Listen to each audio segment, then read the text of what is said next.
Hear what the Prophet ﷺ said when about Ramadan.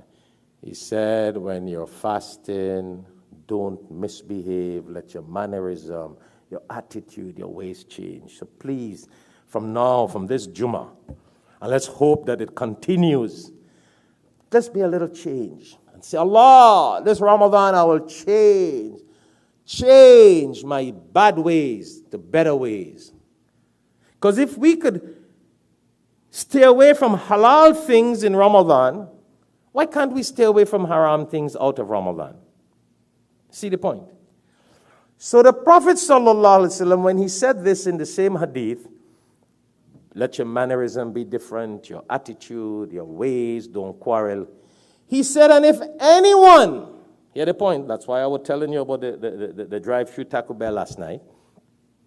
If anyone, and what's for halal mean, veggie, what do you call it?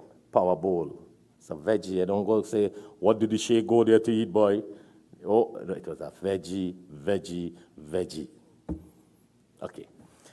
Sometimes people, you got to not leave suspicion. So, the Prophet ﷺ says, and if someone quarrels with you, your wife quarrels with you, your husband quarrels with you, your neighbor quarrels with you, you're walking out the masjid and someone quarrels with you, say, Inni sa'im.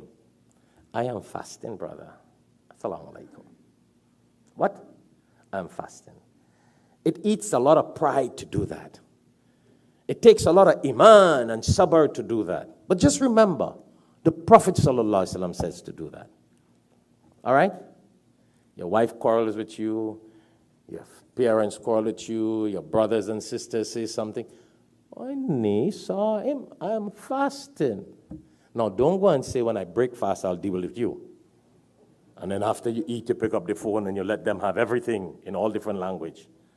No, the purpose of fasting and the purpose of having that ability is to groom us to this Islamic personality. That when we break the fast, we will be able to continue to be that person.